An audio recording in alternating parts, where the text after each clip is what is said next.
नमस्कार, मैं अनीता चौधरी और आप सभी का स्वागत है। आज देश के लिए जितना ही गौरवपूर्ण दिन था, हम 72वां गणतंत्रता दिवस मना रहे थे। भारत शान और शौकत के साथ अपनी शक्ति का प्रदर्शन कर रहा था, लेकिन कुछ अंदरूनी जयचंदों को ये सारी खुशियां रास नहीं आ रही थी। उन्होंने आज भारत के इतिहास में जो काला पन्ना लिखा है वो देश कभी नहीं भूलेगा। आखिर ये वामपंथी, ये खालिस्तानी लाल किले पे चढ़ ही गए और लाल किले पे जहां तिरंगा लहराता है, भारत की आन बान और शान तिरंगा, उस तिरंगे के पैरेलल में उन्होंने खालसा का झंडा लहरा दिया, जिसे खालिस्तानी झंडा भी कह सकते हैं। खालसा का झंडा लहराना मतलब एक धर्म का झंडा लहराना। आखिर लाल किले पे इस धर्म के झंडे को फहराने का क्या मतलब निकाला जाए?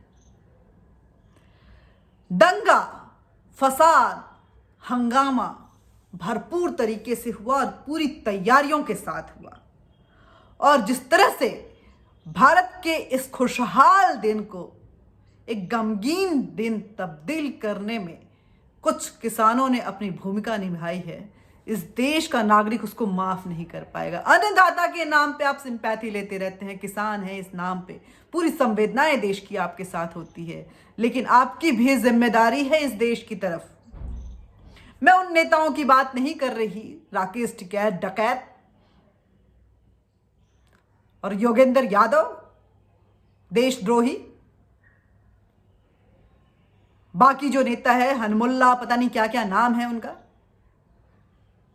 कक्का जी, कहने को कक्का जी, लेकिन इस तरह के सौतेलापन व्यवहार इस देश के साथ। धर्मपाल, जो इस देश का कभी रहा ही नहीं।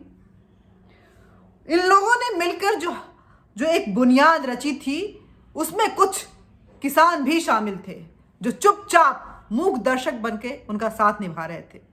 सिर्फ अकेले अपने दम पे ये इस कामयाबी को हासिल नहीं कर पाए हैं, बल्कि कुछ किसानों ने भी उनका साथ दिया है। जब साजिशें रची जा रही थी तो वो चुपचाप उसको फॉलो कर रहे थे।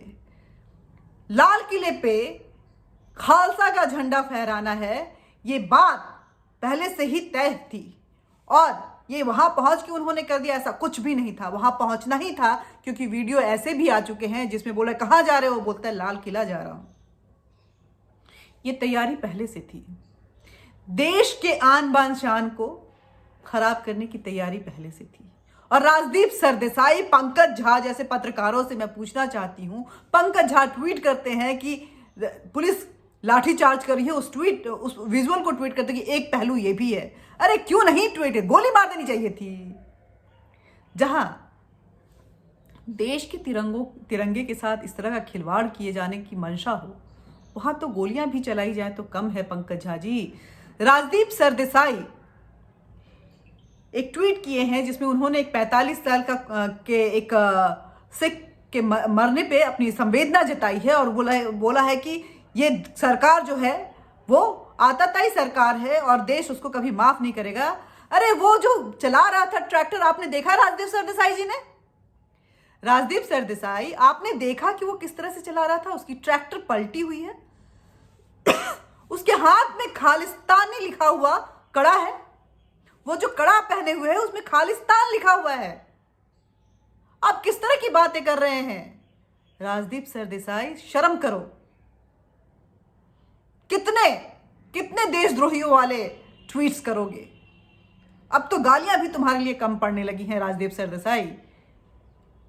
ये मीडिया जो कुछ भी दिखाने में बिलीव रखता है, मैं भगवान के बहुत बहुत शुक्र मना रही हूं कि पिछले 1.5 साल से मैं मेन स्ट्रीम मीडिया से नहीं जुड़ी हुई हूं और अपना ये काम कर रही हूं, क्योंकि मेन स्ट्रीम मीडिया में जिस तरह की गंदगी फैल गई है वह बर्दाश्त के बाहर हो गया है। इतने डफर लोग, इतने अजीब किस्म के लोग, इतने नेगेटिव लोग जो अपने ही देश के खिलाफ नेगेटिविटी फैलाने में कोई भी कोर कसर नहीं छोड़ते हैं, इतने सेल्फिश लोग कि जरा जरा से एक चाय, मैं बता रही हूँ कि एक चाय भी ढंग से पिला देंगे ना तो कई मीडिया वाले ना आपका गुनगाना शुरू कर देंगे, देश को गाली देना शुरू कर देंगे, क्योंकि आपने चाय पिलाई है, 5 रुपए की चाय, 10 रुपए की चाय।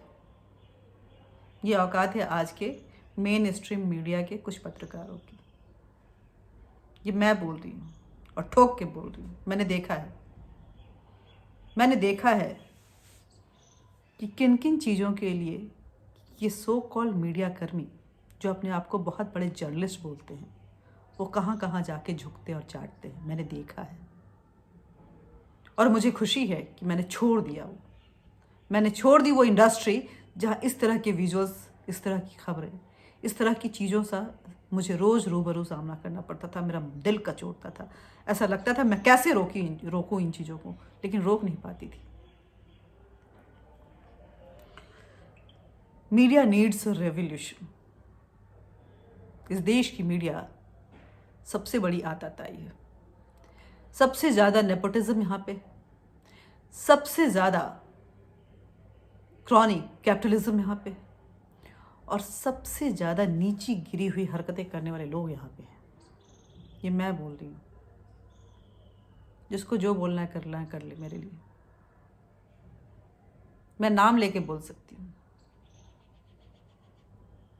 सबकी हरकतें देखी हुई है मैं, और उसके बाद मैंने सलाम कर दिया था, प्रणाम, टाटा, बाय बाय, नहीं करना मुझे भाई, अब इससे ज़्यादा मैं नहीं झेल सकती।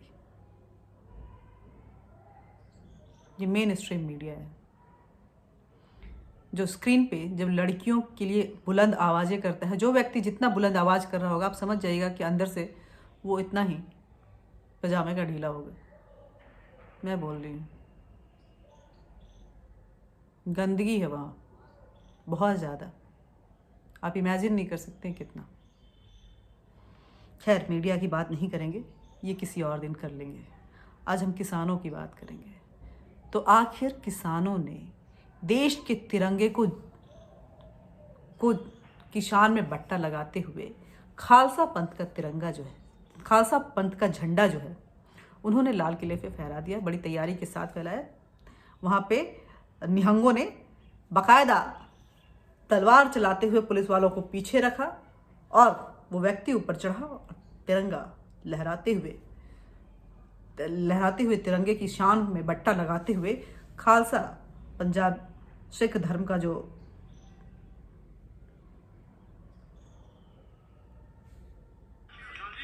झंडा माना जाता है, निशान साहब, उसको लहरा दिया।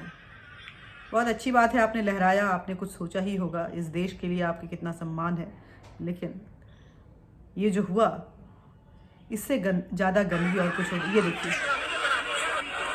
देखिए कैसे तलवारों से डराया जा रहा है, कैसे तलवारों से डराया जा रहा है हमारे लोगों को, हमारे पुलिसकर्मियों को। ये देखिए तलवार भांजते हुए ये साहब पहुंचते हैं और उनको पीछे भगाते हैं। और भी बहुत सारे विजुअल्स हैं, मैं दिखाऊंगी आपको। ये देखिए, लोगों की संवेदनाएं हैं कि आम आदमी, इसको मार दिया, इस पे आंसू गैस के गोले छोड़ दिए, इस पे डंडे बरसा दिए, इस पे गोलियां बरसा दी। लेकिन जब घेर कर पुलिस वालों पे तलवारें चलाई जा रही थी, ट्रैक्टर चढ़ाई जा रही थी, जरा उन पुलिस कर्मियों को भी तो सोचिए। जान की बाजी हाथ पे लेकर वो देश की रक्षा कर रहे हैं, प्रशासनिक व्यवस्था को बनाए रखने की भरसक कोशिश कर रहे हैं। घर में उनकी भी बीवी है, बच्चे हैं, माता पिता हैं जो उनका इंतज़ार कर रहे हैं। उनको लग रहा है कि हाय, इतना बड़ा कोहराम मचा हुआ है, मेरा बेटा वहाँ ड्यूटी पे है, पता नहीं शाम को किस हालत में घर आएगा। हे भगवान, सही सलामत आ जाए। उनके भी अपने कुछ मौलिक अधिकार हैं, उनकी भी सोचिए, उनके भी मौलिक अधिकार हैं, उनकी भी सोचिए। आखिर हम लोग कब तक इतने स्वार्थी रहेंगे? पुलिस अगर इस देश में ना हो तो क्या हम सुरक्षित महसूस कर सकते हैं? और राहुल गांधी ट्वीट करते हैं, राहुल गांधी का ट्वीट आया कि मैं पढ़ के सुनाती हूँ वो ट्वीट। राहुल गांधी पे हंसी आ रही है, थोड़ी सी घिन भी आ रही है मुझे। राहुल गांधी ये बोलते हैं, आप भी देख लीजिए। ये आप अगर यहाँ पे क्लियर है तो आप भी पढ़ लीजिए, और मैं पढ़ भी देती हूँ। हिंसा किसी समस्या का हल नहीं है, नौटंकी। अभी तक तुमने क्या किया राहुल गांधी? किस हाल में इस देश को पहुंचा रहे हो? चोट किसी को भी लगे, नुकसान हमारे देश का ही होगा। और फिर सरकार से अपील करते हैं, देश हित के लिए कृषि विरोधी कानून को वापस लो। मैं पूछना चाहती हूं उन सिख भाइयों से, उन किसानों से, कि आपने लाल किले पे जो खालसा का झंडा फहराया है, क्या इससे जिसको आप काला कानून बोलते हैं वो 3 कृषि कानून वापस हो गए? नहीं हुए और ना ही होंगे। खालसा का झंडा लहरा के आपने क्या मैसेज देने की कोशिश की, वो भी तिरंगे के बराबर में? आपकी इस हरकत को किस तरह से लिया जाना चाहिए? देश के नागरिकों को क्या सोचना चाहिए कि ये खालसा का झंडा जो सिख धर्म का प्रतीक है, उसको जो वहां पे लाल किले पे फहराया गया है बिल्कुल तिरंगे के बराबर में, और निहंगों ने नीचे तलवारों से तलवार भांजते हुए पुलिस वालों को दूर रखा है जिस तरह से, उसको किस तरह से लिया जाना चाहिए? योगेंद्र यादव, पहले तुमने पाकिस्तान की तरफदारी की शाहीन बाग में, और अब खालिस्तान की तरफदारी कर रहे हो इस कृषि कानून के आड़ में। योगेंद्र यादव, तुमको चुल्लू भर पानी में मर जाना चाहिए। और राजदीप सरदेसाई, तुम्हारे इस ट्वीट पे मुझे लगता है कि सरकार को अब एक्शन लेना चाहिए तुम पे। बहुत हो गया यार, कितनी सीनियरिटी को इज्जत दी जाए? तुम सीनियर पत्रकार नहीं रहे, सारे दलाल हो गए हो, एकदम 2 कौड़ी के।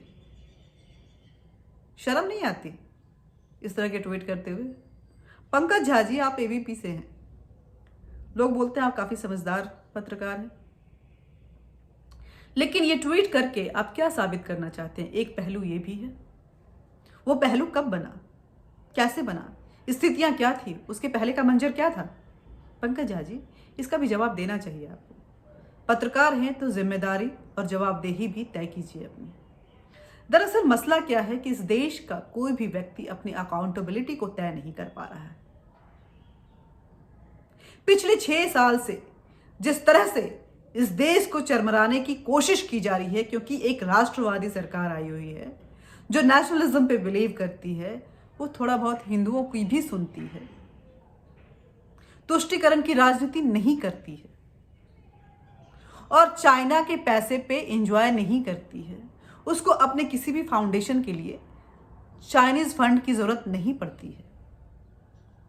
वो अपने दमखम पे वैक्सीन बनाती है, और अपने देशवासियों का ही नहीं बल्कि विश्व के कई देशों के इलाज के लिए वो उनकी मदद करती है।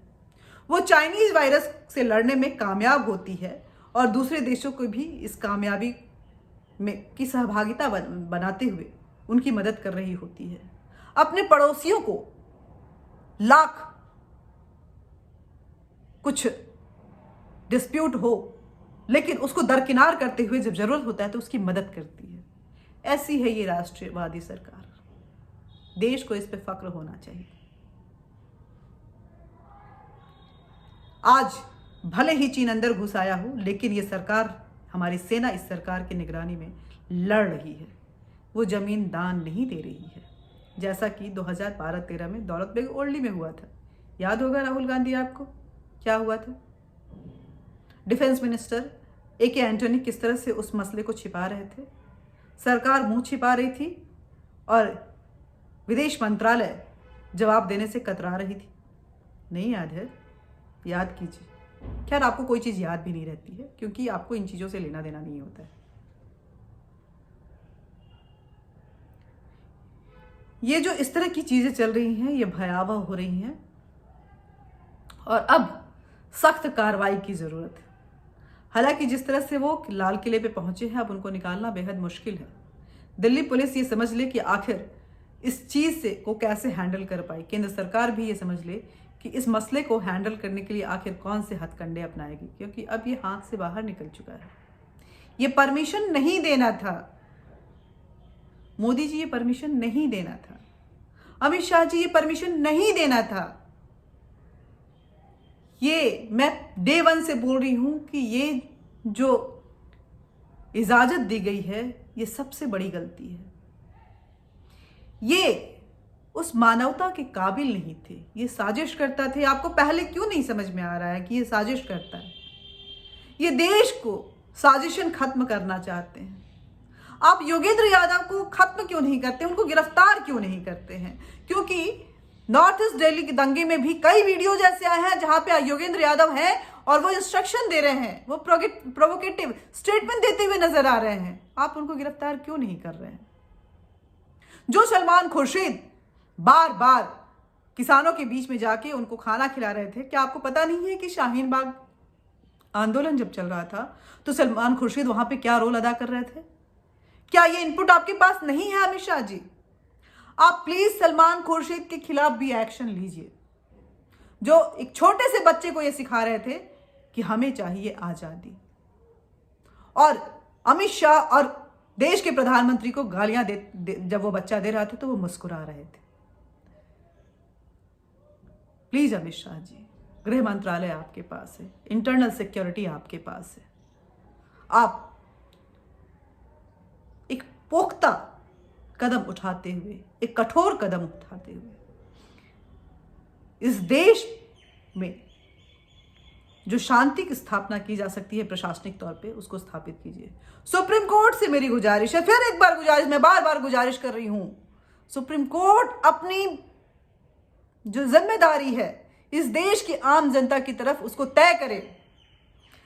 सुप्रीम कोर्ट की जिम्मेदारी सिर्फ आंदोलनकारियों की तरफ नहीं है, बल्कि इस देश की आम जनता की तरफ है, जो शांति प्रिय हैं, जो शांति से जीना चाहते हैं, वो विकास के सहभाग बनना चाहते हैं, वो अपनी भूमिका निभाना चाहते हैं, वो कुछ कर गुजरना चाहते हैं।